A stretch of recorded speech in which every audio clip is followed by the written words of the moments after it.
তো হচ্ছে আমরা আজকে আলোচনা করব condition of fusing. That means হচ্ছে তোমার ফিউজিং করার সময় ইন্টারলাইনিং এর কি প্রপার্টিজ থাকা উচিত, তারপর হচ্ছে যে ফেব্রিকের সাথে অর্থাৎ যে অ্যাপারেলের যে পার্টের সাথে আমরা ইন্টারলাইনিং অ্যাটাচ করব ওইটার কি রকম তোমার হচ্ছে ফিচার থাকা উচিত, বা ইন্টারলাইনিং অ্যাটাচ করার পরে ওই মেইন অ্যাপারেলের কি রকম তোমার হচ্ছে অ্যাপারেন্স থাকা উচিত, এইসব ব্যাপার নিয়ে। তো ফার্স্ট কন্ডিশন হচ্ছে তোমার লার্চার বা ব্রাইটনেস, লার্চারাস অথবা তোমার হচ্ছে ব্রাইটনেস। হ্যাঁ, আমরা হচ্ছে তোমার যেই গার্মেন্টস এর মধ্যে তোমার ইন্টারলাইন অ্যাটাচ করব ওইটা যাতে তোমার হচ্ছে লার্চারাস প্রপার্টিজ কোনোভাবেই ইন্টারলাইন অ্যাটাচমেন্ট করার পরে নষ্ট না হয়। বুঝছেন? অর্থাৎ অরিজিনাল যে তোমার হচ্ছে ফেব্রিক অ্যাপারেলের ফেব্রিকটা যে তোমার ব্রাইটনেস বা লার্চারাস থাকার কথা, ইন্টারলাইন অ্যাটাচমেন্ট করার পরে যাতে ঠিক ওই রকমই থাকে বা তার চেয়ে বেশি বৃদ্ধি পায়। হ্যালো, শুনতেছো? জি স্যার।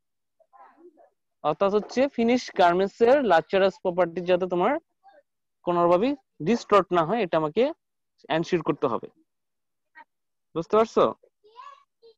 হ্যালো, জি স্যার। তারপর হচ্ছে তোমার ওই স্ক্রিনে দেখতে পাচ্ছ না স্ট্রেংথ। স্ট্রেংথ বলতে বোঝানো হয় ইন্টারলাইনিং ফেব্রিকের সাথে তোমার আমার গার্মেন্টস এর বা অ্যাপারেলের যে আউটার ফেব্রিক অ্যাটাচমেন্ট হয়, এই অ্যাটাচমেন্টটা যাতে স্ট্রং হয়, অ্যাটাচমেন্টটা যাতে তোমার হচ্ছে সাফিসিয়েন্ট স্ট্রেংথ প্রাপ্ত হয়, যাতে তোমার হচ্ছে ওয়াশিং করলে অথবা তোমার হচ্ছে ড্রাই ক্লিনিং করলে যাতে বন্ডিংটা কোনোভাবেই সেপারেট না হয়ে যায়। হ্যালো, জি স্যার স্যার। আরেকবার বললে ভালো হতো। ইন্টারলাইনিং ফেব্রিক মানে হচ্ছে ইন্টারলাইনিং এর সাথে যে রেজিন আছে, হ্যাঁ, ইন্টারলাইনিং ফেব্রিক এবং হচ্ছে আমাদের যে গার্মেন্টস এর যে ফেব্রিক, দুটার মধ্যে তো তোমার হচ্ছে অ্যাটাচমেন্টের ফলে তোমার ইন্টারলাইনিংটা তোমার অ্যাপারেলের মধ্যে থাকে, তাই না? হ্যালো, ইন্টারলাইনিং এর যে জি স্যার। রেজিন আছে, রেজিনটা মেল্টেড হলে তারপরে তোমার হচ্ছে অ্যাপারেলের যে কম্পোনেন্টের সাথে তোমার হচ্ছে অ্যাটাচমেন্ট করতে চাচ্ছি, ওটার দুটার অ্যাটাচমেন্টের প্রেসারের ফলে তোমার কি হয়, অ্যাটাচমেন্ট হয়। হ্যাঁ, এবং হচ্ছে এই যে দুইটার যে বন্ডিং হচ্ছে, বন্ডিংটা অবশ্যই তোমার কি হতে হবে, সাফিসিয়েন্ট হতে হবে, যাতে তোমার হচ্ছে তোমার সেপারেশন না হয়ে যায়। অর্থাৎ তোমার হচ্ছে সাফিসিয়েন্ট স্ট্রেংথ থাকতে হবে ইন্টারলাইনিং এর তোমার হচ্ছে রেজিন এবং হচ্ছে তোমার গার্মেন্টস এর আউটার ফেব্রিকের মধ্যে যে তোমার বন্ডিংটা হচ্ছে, বন্ডিংটা স্ট্রেংথ সাফিসিয়েন্ট থাকতে হবে, যাতে আমার হচ্ছে আমি ওয়াশিং করলে অথবা তোমার যখন ইউজ করবো অ্যাপারেলটা বারবার অথবা যখন ড্রাই ক্লিনিং করবো, বন্ডিংটা যাতে তোমার সেপারেশন না হয়, এই জন্য তোমার হচ্ছে ইন্টারলাইনিং ফেব্রিক এবং হচ্ছে তোমার অ্যাপারেলের ফেব্রিক, এই দুটার মধ্যে তোমার বন্ডিংটা সাফিসিয়েন্ট স্ট্রেংথ থাকতে হবে। আর আমরা দেখবা হচ্ছে অ্যাপারেল গুলার, তুমি একটা কলার বা কাপ যদি দেখো অথবা তুমি একটা তোমার ফেব্রিকের দুইটা পার্ট থাকে না, ইনসাইড এবং আউটসাইড। হ্যালো, জি স্যার।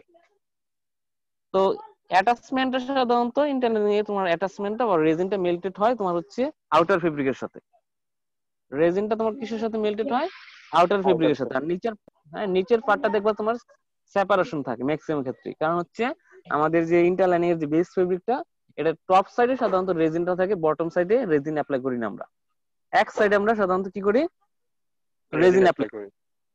তো হচ্ছে যেই পাশে তোমার রেজিন আছে ওই পাশের সাথে তোমার হচ্ছে অ্যাপারেলের আউটার ফেব্রিক অ্যাটাচমেন্ট করা থাকে। যেমন তোমার হচ্ছে কলার বা কাপ তোমরা সবাই সাথে নিয়ে একটু দেখবা যে কলারের আউটসাইড যেটা থাকে ওই সাইডে তোমার হচ্ছে ইন্টারলাইনিং এর বন্ডিংটা হয়, আর ইনসাইডে তুমি দেখবা হচ্ছে বন্ডিং নাই, যে স্টিচ দেওয়া থাকে। তো আমাদের এই বন্ডিংটার সাফিসিয়েন্ট স্ট্রেংথ থাকতে হবে, যাতে তোমার এটা আমরা ইউজের সময় বা ওয়াশিং এর সময় সেপারেশন না হয়। যদি তোমার হয়ে যায়, সেপারেশন হয়ে যায়, তাহলে তোমার কি হবে, বাবল হবে, পাশাপাশি হচ্ছে তোমার অ্যাপারেলের অ্যাপিয়ারেন্স নষ্ট হয়ে যাবে। বুঝতে পারছো? তুমি দেখবা যে তোমার হচ্ছে একটা শার্টের কাপ বা কলারে যদি তোমার হচ্ছে ইন্টারলাইনিং এর যে রেজিন এবং ফেব্রিক সেপারেট হয়ে যায়, তাহলে কি হয়ে যায়, অ্যাপারেলের অ্যাপিয়ারেন্স নষ্ট হয়ে যাবে। বুঝতে পারছো? হ্যালো, জি স্যার। জি কারেক্ট। স্যার। তো কারেক্ট ফিউজিং এর জন্য আমার কি লাগবে, ইন্টারলাইনিং এর রেজিনটা প্রপারলি মেল্টেড হতে হবে, দ্যাট মিন্স হচ্ছে আমাকে সাফিসিয়েন্ট টেম্পারেচার অ্যাপ্লাই করতে হবে, তারপর হচ্ছে তোমার সাফিসিয়েন্ট প্রেসার অ্যাপ্লাই করতে হবে, এবং হচ্ছে তোমার আমার সাফিসিয়েন্ট টাইম দিতে হবে তোমার ফিউজিং এর জন্য, তাহলে হচ্ছে তোমার কারেক্ট ফিউজিং হবে। কারেক্ট ফিউজের জন্য তোমার তিনটা condition: accurate time, temperature, pressure. যদি আমি হচ্ছে অ্যাকুরেট টেম্পারেচার অ্যাপ্লাই করি তাহলে রেজিনটা মেল্টেড হবে। যদি অ্যাকুরেট প্রেসার অ্যাপ্লাই করা হয় তাহলে হচ্ছে তোমার মেল্টেড রেজিনটা তোমার ওই নির্দিষ্ট অ্যাপারেলের কম্পোনেন্টের সাথে অ্যাটাচমেন্ট হবে, এবং টাইম যদি অ্যাকুরেট দেওয়া হয় তাহলে তোমার বন্ডিংটা অ্যাকুরেট হবে। তাহলে হচ্ছে কি কারেক্ট ফিউজিং এর জন্য আমার কি লাগবে, তোমার হচ্ছে আমার accurate standard time, accurate pressure. Standard first হচ্ছে টেম্পারেচার, পরে প্রেসার, দেন হচ্ছে টাইম। তাহলে আমার কারেক্ট ফিউজিং। কারেক্ট ফিউজিং যদি না হয় তাহলে কি প্রবলেম হবে, এই মেল্টেড রেজিন তোমার হয়েছে ওই স্ট্রাইক ফেব্রিকের উপর দিয়ে বের হয়ে যাবে। ওভার স্ট্রাইক ওভার হবে। তাই শুধু এটা না, তোমার হচ্ছে বাবল হবে, বাবলিং হবে, যে আমাদের শরীরে ফোসকা পড়ে না অনেক সময় কোথাও তোমার হচ্ছে, হ্যাঁ জি স্যার। হ্যালো, জি স্যার। ওইরকম হচ্ছে তোমার, ঠিক আছে, কাপড়গুলো তো তোমার স্যার আনইভেন, হ্যাঁ ওইরকম তোমার হচ্ছে আনইভেন তোমার হবে। আনইভেননেস হলে তোমার হচ্ছে তোমার অ্যাপারেলের অ্যাপিয়ারেন্স নষ্ট হয়ে যাবে। এই জন্য অবশ্যই তোমার হচ্ছে ফার্স্ট একটা অন্যতম কন্ডিশন হচ্ছে কারেক্ট ফিউজিং করতে হবে। তারপরে তোমার হচ্ছে কম্প্রেশন বা শ্রিঙ্কেজ বাই টেম্পারেচার। বুঝছেন? তো আমাদের ফিউজিং করার সময় আমরা টেম্পারেচার অ্যাপ্লাই করি 110 থেকে 175 ডিগ্রি সেলসিয়াস পর্যন্ত। তবে মনে করো সব ফেব্রিকের টেম্পারেচার সাস্টেনেবল কিন্তু 175 ডিগ্রি না। কিছু কিছু ফেব্রিক আছে তোমার 150 ডিগ্রিতেই তোমার দেখা যায় শ্রিঙ্কেজ করে, কিছু আছে 160 ডিগ্রিতে শ্রিঙ্কেজ করে। তো ফেব্রিকের কম্প্রেশন বা শ্রিঙ্কেজ পার্সেন্ট কত টেম্পারেচার হয় এটা আমাদেরকে জানতে হবে। বুঝছেন? ইন্টারনালি অ্যাটাচমেন্ট করার সময় যাতে তোমার ফেব্রিকটা শ্রিঙ্কেজ না হয় এই ব্যাপারে তোমার এনশিওর হতে হবে। বুঝছেন? আর এনশিওর হওয়ার জন্য কি করতে হবে, আমি যেই ফেব্রিকের মধ্যে অ্যাপারেলের যেই ফেব্রিকের মধ্যে ইন্টারলাইনটা অ্যাডজাস্টমেন্ট করব ওইটার সিঙ্কেজ কত টেম্পারেচার হয় এটা আমাকে জানতে হবে। জানার পরে যাতে সিঙ্কেজ না হয় তার চেয়ে মিনিমাম টেম্পারেচার অ্যাপ্লাই করতে হবে। সাপোজ যে তোমার হচ্ছে ওই হয়তো পলিস্টার ফেব্রিক আমার 130 ডিগ্রি সেলসিয়াসে তোমার সিঙ্কেজ ঘটে, তাহলে আমি যখন পলিস্টারের মধ্যে ইন্টারলাইনে অ্যাটাচ করবো তাহলে অবশ্যই আমার টেম্পারেচার কত দিতে হবে, 130 এর চেয়ে কম দিতে হবে। হ্যালো, জি স্যার। জি স্যার। যদি আমার টেম্পারেচার মনে করো তোমার সিঙ্কেজ পর্যায়ে পৌঁছে যায় বা তার বেশি হয় তাহলে তোমার কি হবে, অ্যাপারেলের যে অ্যাকচুয়াল অ্যাপারেন্স তোমার ঠিক থাকবে না, তখন তোমার হচ্ছে ফিটিংস চেঞ্জ হবে এবং তোমার আর কাস্টমার কমপ্লেন করবে। কালার অফ দ্য ফেব্রিক, যেই ফেব্রিকের মধ্যে বা অ্যাপারেলের যেই ফেব্রিকের মধ্যে ইন্টারলাইন অ্যাটাচমেন্ট করা হবে ওটার কালার যাতে কোনোভাবেই ডিস্টর্ট বা চেঞ্জ না হয়। সাপোজ তুমি ওই কলারের মধ্যে অ্যাটাচ করতেছো অথবা তুমি কাপের মধ্যে অ্যাটাচ করতেছো অথবা ব্লেজারে অ্যাটাচ করতেছো, এখন ইন্টারলাইনে অ্যাটাচমেন্ট করতে গিয়ে আমার ওই যে কলার বা কাপের কালার বা যদি চেঞ্জ হয়ে যায় বা তোমার ডিস্টর্ট হয়ে যায় বা শেড পরিবর্তন হয় তাহলে কিন্তু তোমার এই অ্যাপারেলটা তুমি আর পারচেজ করতে সেল করতে পারবে না। এই জন্য কি করতে হবে, ইন্টারলাইনিং অ্যাটাচমেন্ট করার সময় আমাকে এনশিওর হতে হবে যাতে আমি যেই অ্যাপারেলের যেই কম্পোনেন্টের মধ্যে ইন্টারলাইনিংটা অ্যাটাচমেন্ট করছি ওটা যাতে কোনোভাবেই কি না হয়, কালার চেঞ্জ না হয়। অর্থাৎ অ্যাপারেলের ফেব্রিকের যে কালার, অরিজিনাল যে কালার থাকবে কালারটা যাতে কোনোভাবেই ডিস্টর্ট না হয়, অরিজিনাল কালার যাতে অরিজিনাল কালারের মধ্যে থাকে। বুঝতে পারছো? জি স্যার। হ্যালো, অনেক সময় দেখা যায় ইন্টারলাইনিং এর যে রেজিন মেল্টেড হয়ে তোমার হচ্ছে কালার চেঞ্জ হয়ে যেতে পারে, এরকম যাতে না হয়। তারপর সিমিলারিটি ইন এক্সটার্নাল শেপ, বুঝছেন? অর্থাৎ হচ্ছে ইন্টারলাইনিং অ্যাটাচমেন্ট করার সময় যাতে অ্যাপারেলের ডাইমেনশনে কোনো পরিবর্তন না হয়। আন্ডারস্ট্যান্ড? ইন্টারলাইনিং অ্যাটাচমেন্ট করার সময় যাতে তোমার কি হয়, অ্যাপারেলের ডাইমেনশনালের কোনো পরিবর্তন না হয়। ডাইমেনশন বলতে অ্যাপারেলের দৈর্ঘ্য প্রস্থ কোনো যাতে তোমার পরিবর্তন না হয়, অর্থাৎ প্যাটার্ন করার সময় আমাদের যে রিকোয়ার্ড দৈর্ঘ্য প্রস্থ রাখা হয়েছে ওইটা যাতে তোমার ঠিক থাকে। বুঝতে পারছো? হ্যালো, জি স্যার। এখন দৈর্ঘ্য প্রস্থ কখন পরিবর্তন হতে পারে, যদি তোমার শ্রিঙ্কেজ ঘটে। তুমি যখন ইন্টারলাইনিং অ্যাটাচমেন্ট করতে যাচ্ছ যদি তোমার ফেব্রিকটা শ্রিঙ্কেজ ঘটে তাহলে তোমার কি ডাইমেনশনাল পরিবর্তন হবে না, হবে না? স্যার হবে। হবে, তখন তোমার লেন্থ কমে যাচ্ছে। আবার যে এক্সটেনশন হয় তাহলে তখন আবার লেন্থ বেড়ে যাবে। বেড়ে যাবে, তখন তোমার হচ্ছে অ্যাকচুয়াল যে তোমার দৈর্ঘ্য বস্তু ছিল ওটা বেড়ে যাবে। এই জন্য তোমার হচ্ছে আমার যাতে শেপ অথবা ডাইমেনশনাল স্টেবিলিটি থাকে, অর্থাৎ কোনোভাবে যাতে তোমার ডাইমেনশনাল চেঞ্জ না হয়। বুঝছো? তারপর স্পেশাল ক্যারেক্টারিস্টিক্স, অনেক সময় তোমার হচ্ছে কিছু ফেব্রিকের মধ্যে কিছু স্পেশাল তোমার কেমিক্যাল অ্যাপ্লাই করা হয়, স্পেশাল ক্যারেক্টারিস্টিক ডেভেলপমেন্ট করা হয় যখন আমরা ফেব্রিক তৈরি করি। যেমন তোমার হচ্ছে ফেব্রিকের মধ্যে হয়তো তোমার বিভিন্ন রকম ফিনিশিং দেওয়া হয়, রেজিন তোমার হচ্ছে সিলিকন ফিনিশিং, তারপরে তোমার সুইডেড ফিনিশিং, হ্যাঁ, তারপরে তোমার ওয়াটার প্রুফ ফিনিশিং অথবা তোমার ফায়ার প্রুফ ফিনিশিং, এরকম হচ্ছে অনেক ফেব্রিকে আমরা এক্সট্রা ফিনিশিং বা তোমার হচ্ছে প্রপার্টিজ ইনক্রিজ করি। তো ইন্টারলাইনিং ওই সকল ফেব্রিক দিয়ে যখন তুমি অ্যাপারেল তৈরি করবা, ওই অ্যাপারেলের মধ্যে যদি ইন্টারলাইনিং অ্যাটাচমেন্ট হয়, আন্ডারস্ট্যান্ড, ওই অ্যাটাচমেন্ট করতে গিয়ে যাতে আমার কোনোভাবেই ওই ফেব্রিকের স্পেশাল প্রপার্টিজ এর উপর কোনো হ্যাম্পারিং না হয়। বুঝতে পারছো? একটা হয়তো তোমার সিলিকন ফিনিশিং তুমি অ্যাপ্লাই করলা, এখন তুমি ইন্টারলাইনিং অ্যাটাচমেন্ট করতে গিয়ে দেখা যায় সিলিকন ফিনিশিংই তোমার রিমুভ হয়ে গেছে, তাহলে কি হবে? তোমার হচ্ছে তুমি যে সিলিকন ফিনিশিং অ্যাপ্লাই করলা ওইটা আর থাকতেছে না, তখন তোমার ওই ফেব্রিকের স্পেশাল প্রপার্টিজ গুলা নষ্ট হয়ে যাবে। এই জন্য যে সকল গার্মেন্টস এর ফেব্রিকের মধ্যে স্পেশাল প্রপার্টিজ থাকে, ইন্টারলাইনিং অ্যাটাচমেন্ট করার সময় যাতে ওই প্রপার্টিজ গুলো কোনোভাবেই নষ্ট না হয়, আমাকে এটা খেয়াল রাখতে হবে। ক্লিয়ার? জি স্যার। হ্যালো, এইগুলো হচ্ছে মোটামুটি আমার কমন কন্ডিশনস।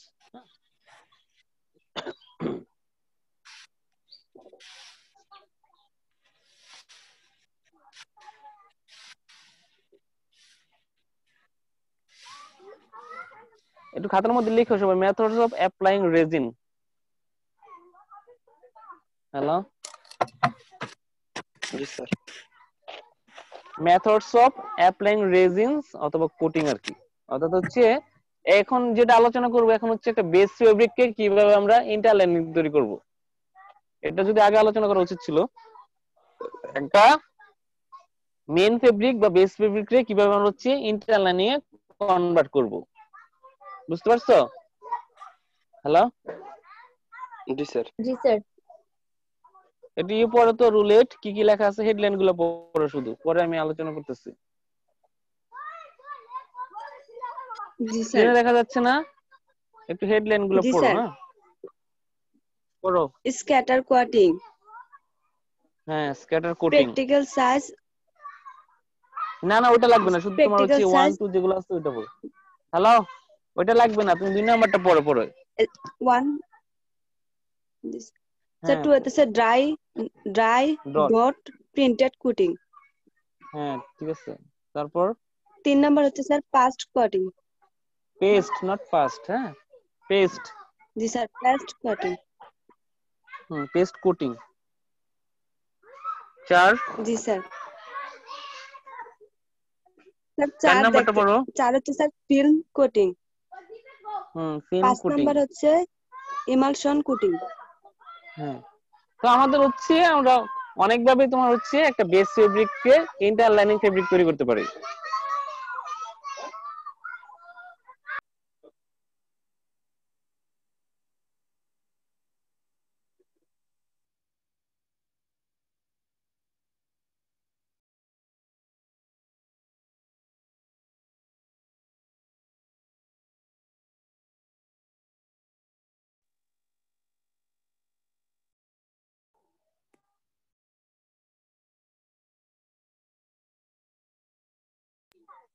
হ্যালো, জি স্যার। জি স্যার। এটা হচ্ছে আমরা ওই একটা বেস ফেব্রিককে কিভাবে তোমার হচ্ছে রেজিন অ্যাপ্লাই করে অ্যাকচুয়ালি তোমার হচ্ছে ইন্টারলাইনিং ফেব্রিক তৈরি করবে। তো অনেকগুলো মেথড আছে। হ্যাঁ, এরকম 5টা যে শুধু তা না, আমরা যদি কমনলি যেগুলো ব্যবহার করা ইন্ডাস্ট্রিতে ওই জিনিসগুলাই। তো ফার্স্ট হচ্ছে তোমার আমি আলোচনা করছি পেস্ট কোটিং। পেস্ট কিরকম এটা তো সবাই চিনো, একেবারে তোমার হচ্ছে লিকুইডও না আবার হচ্ছে তোমার একেবারে সলিডও না। পেস্টের ফর্মটা কিরকম, একেবারে লিকুইডও না সলিডও না। টুথপেস্ট ব্যবহার করো না সবাই? হ্যালো, জি স্যার। জি স্যার। টুথপেস্টটা কিরকম, একেবারে লিকুইড নাকি একবারে সলিড? স্যার আঠালো জাতীয়, আঠালো মতো হ্যাঁ, মানে সেমি সলিড। তারপরে তোমার তোমরা প্রিন্টিং করছো কখনো? প্রিন্টিং পেস্ট তৈরি না করছো? স্যার।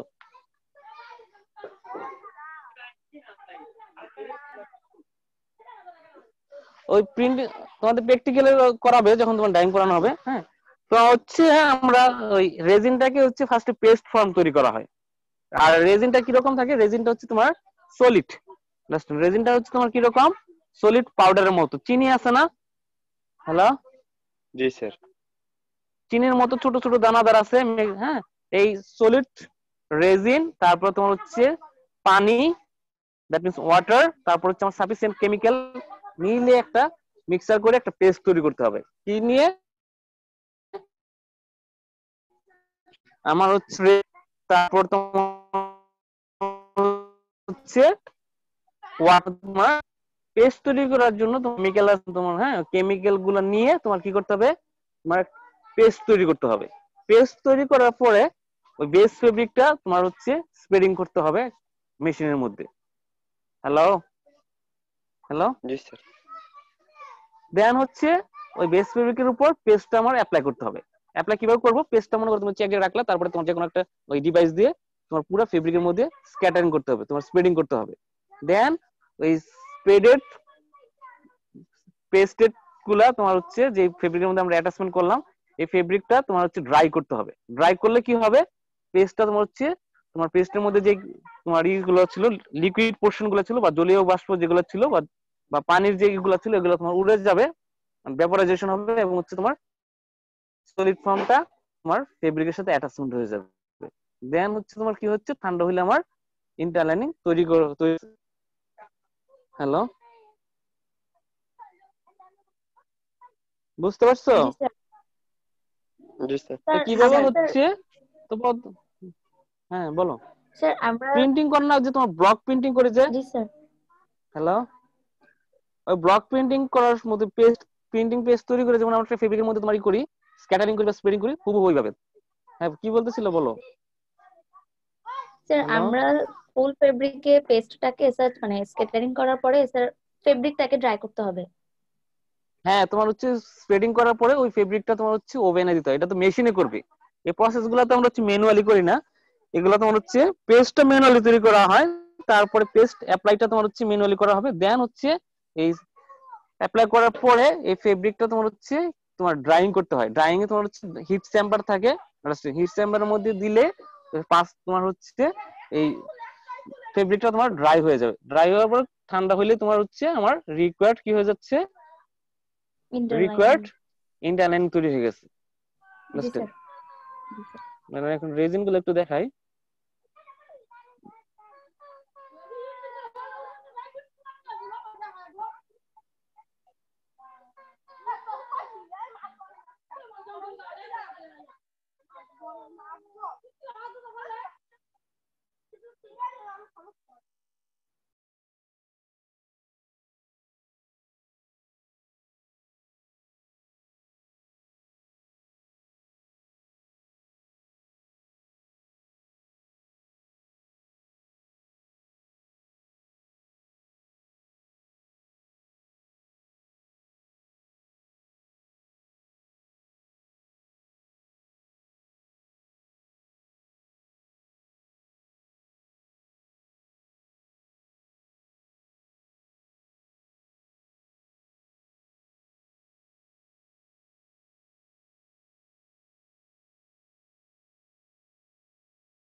হ্যালো, জি জি স্যার। স্যার। দেখতে পাচ্ছ একটা ইমেজ, পলিয়েস্টার রেজিন জি লেখা স্যার। আছে যে, জি স্যার। ওই যে কিরকম দানা দানা মতো না, চিনির মতো। এই জি স্যার। এগুলো হচ্ছে তোমার সলিড ফর্ম, এগুলো তোমার হচ্ছে পানি এবং কেমিক্যালের সাথে মিক্স করে পেস্ট তৈরি করে তোমার হচ্ছে একটা বেস ফেব্রিকের মধ্যে পেস্টটা অ্যাপ্লাই করতে হবে। পেস্টটা অ্যাপ্লাই করার পরে তোমার হচ্ছে ফেব্রিকটা তোমার হচ্ছে ড্রাই করতে হবে। ড্রাই করার পরে কি হবে, ড্রাই করলে তোমার পেস্টটা ওই বেস ফেব্রিকের সাথে পার্মানেন্টলি অ্যাটাচমেন্ট হয়ে যাবে এবং হচ্ছে পেস্টের মধ্যে যে জলীয় বাষ্পগুলো ছিল বা জলের যে অংশগুলো ছিল ওইটা তোমার তোমার রিমুভ হয়ে যাবে। আন্ডারস্ট্যান্ড? তারপর ঠান্ডা হইলে আমার কি হচ্ছে, রিকোয়ার্ড ইন্টারলাইনিং তৈরি হয়ে গেছে। আর এই যে বিভিন্ন কালার দেখতেছো না, হ্যালো, জি স্যার। এগুলা হচ্ছে কি তোমার হচ্ছে বিভিন্ন কালারের রেজিন। আর এই যে আমাদের হচ্ছে এই কাফে এবং কলারে তোমার কি করা হয়, ইন্টারলাইনিং অ্যাটাচ করা হয় তোমার। হ্যালো, এই যে তোমার যে উপরের যে ফেব্রিকটা ইন্টারলাইনিং কাপের যে তোমার হচ্ছে আউটার লেয়ার ফেব্রিকটা, এটার সাথে তোমার হচ্ছে রেজিনের মেল্টেড হচ্ছে। বুঝতে পারছো? হ্যালো, জি স্যার। এই যে এগুলা কিন্তু ফিনিশ না, অর্থাৎ তোমার হচ্ছে প্রপার ফিউজিং হয়েছে। আর ভিতরের সাইডে কিন্তু তোমার হচ্ছে এই কাপের ভিতরের সাইডে কিন্তু তোমার হচ্ছে লুজ, অর্থাৎ ওই ক্ষেত্রে তোমার রেজিন ছিল না, বন্ডিং হয় নাই। আর এই যে হচ্ছে তোমার এগুলো হচ্ছে বেস ফেব্রিক।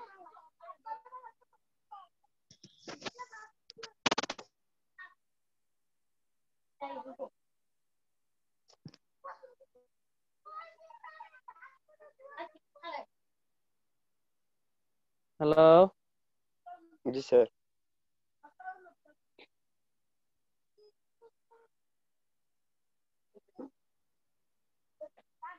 আর এই যে পেস্ট গুলো এরকম থাকে, দেখতে পাচ্ছ? জি স্যার। ম্যাক্সিমাম ক্ষেত্রে রেজিন গুলা তোমার কি থাকে, হোয়াইট কালারের। ম্যাক্সিমাম ক্ষেত্রে তোমার কি থাকবে, রেজিন গুলা হোয়াইট হোয়াইট কালার থাকে। কালার। তবে হচ্ছে অন্য অন্য কালারও আমরা তৈরি করতে পারি, এটা হচ্ছে আমার requirement of the buyer or customer. এই যে এই পেস্ট গুলা ঠিক স্যার আছে এরকম তোমার। হ্যালো, হ্যাঁ স্যার পেস্ট গুলা কিভাবে, রেজিন গুলারে পেস্ট কিভাবে তৈরি করা হয় স্যার? এই যে রেজিন, তারপরে পানি এবং কেমিক্যাল দিয়ে। স্যার পানি দিলে কি রেজিনটা যে এরকম দানা দানা সেটা গলে যাবে? হ্যাঁ, নির্দিষ্ট পরিমাণ পানি দিলে তোমার হচ্ছে গলবে। তারপরে তোমার হচ্ছে আরো কেমিক্যাল দিতে হবে, কেমিক্যাল দিলে তোমার হচ্ছে পেস্ট হবে। স্যার পানি কি ঠান্ডা না গরম? নরমাল, ঠান্ডা না গরম না। হ্যালো, তোমরা জি চিনি স্যার গলাও বলছি নাই স্যার। কখনো? জি স্যার। তো চিনি তোমার হচ্ছে পানিতে গেলে কি হয়ে যায়, তোমার একবার কি হয়ে যায়, লিকুইড হয়ে যায়। কিন্তু তোমার এটা লিকুইড হবে না, কারণ হচ্ছে পেস্ট ফর্ম তৈরি করার জন্য আমার সাফিসিয়েন্ট কেমিক্যাল দিতে হবে, থিকেনার দিতে হবে, তারপরে তোমার বাইন্ডার দিতে হবে। বুঝতে পারছো? হ্যালো, জি স্যার। পেস্ট জি তৈরি স্যার। করার জন্য থিকেনার একটা কম্পোনেন্ট আছে, ওই থিকেনার অবশ্যই অবশ্যই অ্যাপ্লাই করা হয়। এই জন্য বলছি যে কেমিক্যাল, কেমিক্যাল মানে তোমার হচ্ছে অনেকগুলা তোমার রিকোয়ার্ড কেমিক্যাল থাকবে। স্যার এখানে কি কোনো লিমিটেশন আছে যে এতটুকু রেজিনের জন্য আমরা এতটুকু পানি দিব? হ্যাঁ, এটা তো একটা ইয়ে আছে, একটা রেঞ্জ আছে। পেস্টে তোমার হচ্ছে তোমার বিভিন্ন কোয়ালিটির পেস্ট তৈরি করা যায়। বুঝতে পারছো? যে তোমার হচ্ছে 10 গ্রামের জন্য তোমার হয়তো তোমার 1 লিটার পানিতে তুমি হয়তো 20 গ্রাম রেজিন দিলা, সাপোজ এটা। হ্যাঁ, তারপরে তোমার হচ্ছে আরেকটাতে 30 গ্রাম দিলা, তো দুইটা কি একরকম হবে? একরকম হবে না। আরেকটা ইমেজ দেখতে পাচ্ছো? হ্যালো, হ্যালো, জি স্যার। জি স্যার।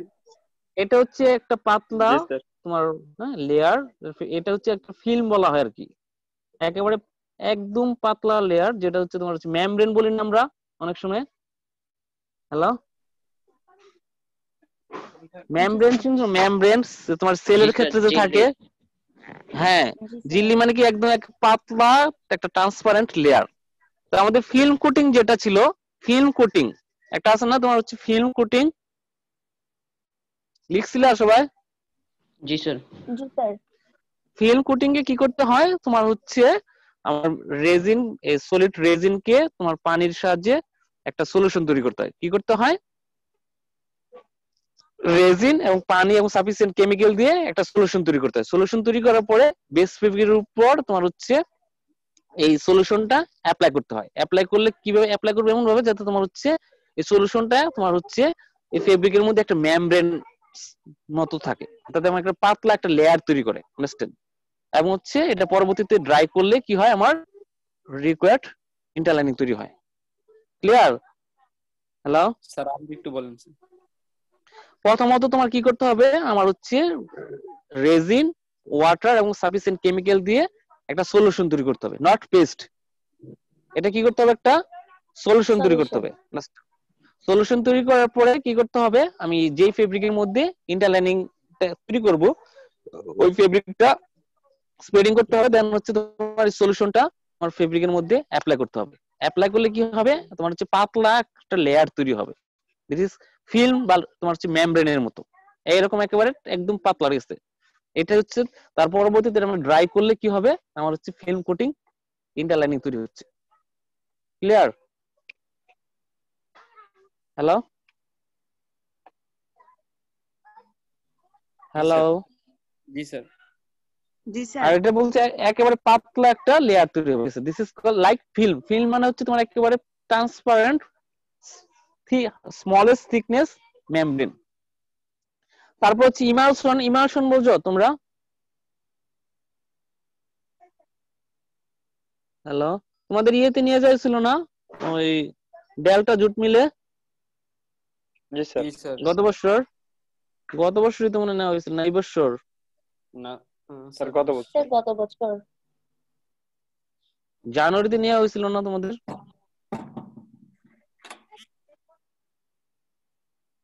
আর যাই হোক, ডেল্টা স্পিনিং মিলে তো আমাদের জুট প্রসেসিং ফার্স্ট স্টেপটা কি, জুট ফাইবার গুলাকে ইমালশন। ইমালসিফিকেশন করতে জি হতো স্যার, না? ইমালশন দেওয়া হ্যাঁ হতো। হ্যাঁ, ইমালশন মানে কি তোমার হচ্ছে দুইটা ভিন্নধর্মী দুইটা জিনিসকে ভিন্নধর্মী একত্রে পদার্থের মিক্স, মিশ্রণ। হ্যাঁ মিশ্রণ। যেমন তোমার তেলের মধ্যে কি তোমার জলের মধ্যে কি তেল মিক্স হয়? না স্যার। মিক্স হয় না, কিন্তু তোমার হচ্ছে ইমালশন যখন হবে তখন হচ্ছে জলে তেলে মিক্স হবে। অর্থাৎ জলের মধ্যে তেল দেওয়ার পরে নির্দিষ্ট কিছু কেমিক্যাল দিলে মিক্সিং হয়। তো আমাদের হচ্ছে রেজিন, ওয়াটার এবং হচ্ছে তোমার অন্যান্য কেমিক্যাল দিয়ে ইমালশন তৈরি করতে হবে। কি করতে হবে? রেজিন দিয়ে তোমার হচ্ছে রেজিন, পানি এবং অন্যান্য কেমিক্যাল দিয়ে তোমার হচ্ছে ইমালশন সলিউশন তৈরি করতে। ইমালশন মানে তোমার হচ্ছে এক ধরনের সলিউশনিং। দেন হচ্ছে আমার এই সলিউশনটা তোমার হচ্ছে ইন্টারলাইনিং ফেব্রিকের মধ্যে স্কুইজিং করতে হবে। ইন্টারলাইনিং ফেব্রিকের মধ্যে তোমার ইমার্স করতে হবে। ইমার্স করার পরে তোমার এটা দুটা রুলারের স্কুইজিং রুলারের মাঝখান দিয়ে যাবে। অর্থাৎ তোমার হচ্ছে ইন্টারলাইনিং ফেব্রিকটা দুটা রুলারের মাঝখান দিয়ে যাবে, যাতে তোমার হচ্ছে তোমার এই সলিউশনের এক্সেস গুলা তোমার রিমুভ হয়ে যায়। তারপর এটা তোমার যদি আমরা ড্রাই করি, ড্রাই করলে আমার নির্দিষ্ট ইন্টারলাইনিং তৈরি হয়ে যাবে। বুঝা গেছে? হ্যালো? জি স্যার। তো ফার্স্টে কি করতে হবে? ইমালশন তৈরি করতে। ইমালশন মানে তোমার হচ্ছে তোমার রেজিন, পানি এবং হচ্ছে ইমালশন তৈরি করার জন্য যে সকল কেমিক্যালের প্রয়োজন, ওই কেমিক্যাল দিয়ে তোমার হচ্ছে ইমালশন সলিউশন তৈরি করতে হবে। দেন হচ্ছে ইন্টারলাইনিং ফেব্রিকটা এই তোমার এই ইমালশনের মধ্যে ইমার্স বা তোমার হচ্ছে ডুবাতে হবে। বুঝতে? তারপর এটা তোমার হচ্ছে দুইটা রুলারের মাঝখান দিয়ে যাবে। বুঝতে? দুইটা রুলারে কি যাবে? মাঝখান দিয়ে তোমার পাস হবে। পাস হলে কি হবে? তোমার এই ইন্টারলাইনিং ফেব্রিকের মধ্যে এক্সেস যে তোমার সলিউশন গুলো ছিল এটা স্কুইজিং হয়ে যাবে। অর্থাৎ আমরা জামা কাপড় তোমার নিংড়াই না? হ্যালো? জি স্যার। নিংড়ানো মানে কি? তোমার হচ্ছে এক্সেস পানিগুলো রিমুভ করা। এরকমই তোমার হচ্ছে এক্সেস পানিটা তোমার হচ্ছে রিমুভ হয়ে যাবে। তারপর এটা তোমার ড্রাই করলে আমার ইমেল তৈরি হয়ে যাচ্ছে, নির্দিষ্ট ইন্টারলাইন তৈরি হয়ে যাচ্ছে। আর একটা হচ্ছে তোমার এনগ্রেভ ড্রাই ডট।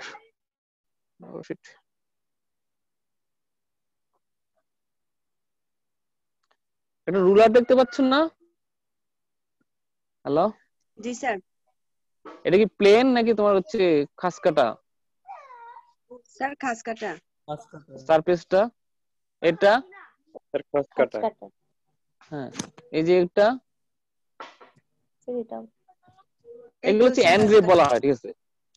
তোমার হচ্ছে কোন রুলার যদি তোমার হচ্ছে ইভেন সারফেস না থাকে, আন্ডারস্ট্যান্ড, এরকম তোমার হচ্ছে খাস কাটা রুলার বা এনগ্রেভ রুলার বলা হয়। ঠিক আছে? এই এনগ্রেভ রুলারের মধ্যে এটা জাস্ট একটা ডেমো, এরকম রুলার দিয়ে যে বানায় এরকম না, জাস্ট হচ্ছে মনে করো হচ্ছে এই যে এই টাইপের রুলার। হ্যাঁ, এই এনগ্রেভ রুলারের মধ্যে এনগ্রেভের পোর্শনে আমাদের কি দিতে হয়? এই রেজিন গুলা ফার্স্টে স্প্রেডিং করতে হয়। এই এনগ্রেভ রুলারের এনগ্রেভ পোর্শনে রেজিন গুলা কি করতে হয়? দেওয়া হয়। দেন হচ্ছে এই এনগ্রেভ রুলারটা তোমার ইন্টারলাইনিং ফেব্রিকের উপর দিয়ে, ইন্টারলাইনিং ফেব্রিকটা এনগ্রেভ রুলারের উপর দিয়ে পাস করতে হয়। হ্যালো? জি হ্যালো? স্যার। যখন তোমার হচ্ছে ইন্টারলাইনিং বেস ফেব্রিকটা আমরা এনগ্রেভ রুলারের ভিতর দিয়ে তোমার পাস করব, তখন তোমার হচ্ছে আন্ডারস্ট্যান্ড নির্দিষ্ট মেকানিজমের ফলে এনগ্রেভ রুলারের যে খাস কাটার মধ্যে যে রেজিন গুলা ছিল, এগুলা কি হয়ে যাবে? তোমার ফেব্রিকের মধ্যে অ্যাটাচমেন্ট হয়ে যাবে। বুঝতে পারছো? হ্যালো? জি স্যার। ফেব্রিকের মধ্যে অ্যাটাচমেন্ট হয়ে গেলে তোমার হচ্ছে আমার নির্দিষ্ট ইন্টারলাইনিং তৈরি হয়ে গেছে। তাহলে হচ্ছে আমার this is called dry dot coating. অর্থাৎ আমাদের হচ্ছে এটা এনগ্রেভ রুলারের মাধ্যমে তৈরি করা হয়। এনগ্রেভ রুলার মানে তোমার হচ্ছে তোমার রুলার গুলা ইভেন থাকবে না, খাস কাটা থাকবে। খাস কাটার অংশের মধ্যে ফার্স্টে তোমার নির্দিষ্ট মেকানিজমের মাধ্যমে তোমার রেজিনটা অ্যাপ্লাই করা হয়। দেন হচ্ছে এই রুলারের উপর দিয়ে তোমার হচ্ছে বেস ফেব্রিকটা পাস করানো হয়। রুলারটা তোমার হচ্ছে কন্টিনিউয়াসলি রোটেট হয়। রোটেট হওয়ার ফলে এবং নির্দিষ্ট টেম্পারেচার ফলে তোমার এই এবং নির্দিষ্ট তোমার হচ্ছে সার্কেলের ফলে, রোটেশনের ফলে এই রেজিন গুলা তোমার ফেব্রিকের সাথে অ্যাটাচমেন্ট হয়ে যাবে। অ্যাটাচমেন্ট হলে আমার হচ্ছে ইন্টারলাইনিং তৈরি হয়। আর স্ক্যাটারিং মানে তোমার হচ্ছে তোমার বেস ফেব্রিকের মধ্যে তোমার নজেল দিয়ে তোমার ইন্টারলাইনিং রেজিন গুলা অ্যাপ্লাই করা, তাহলে আমাদের হচ্ছে স্ক্যাটার কোটিং হয়। স্যার আবার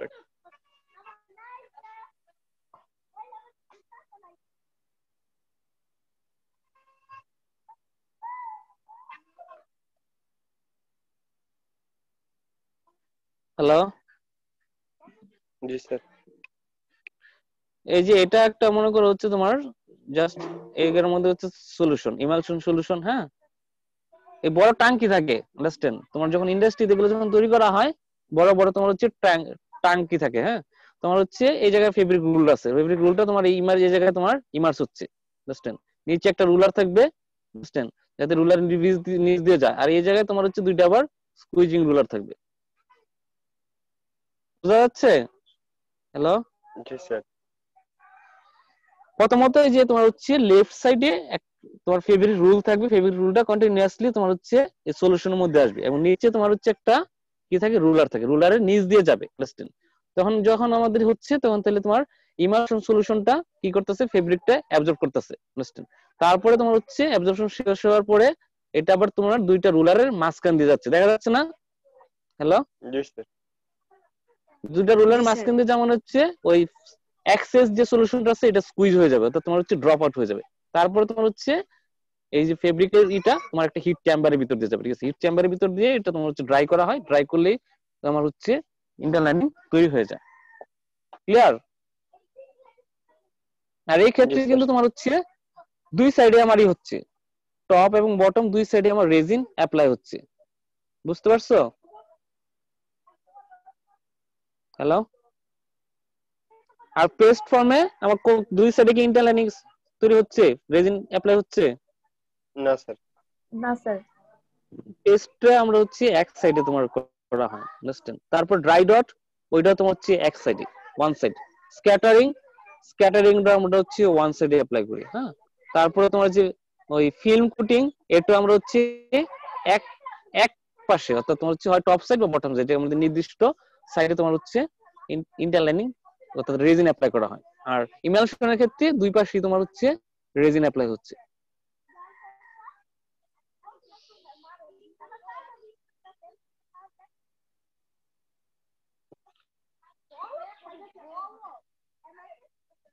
আচ্ছা, একটু লিভ করো সবাই, তারপরে আবার একটু জয়েন করো।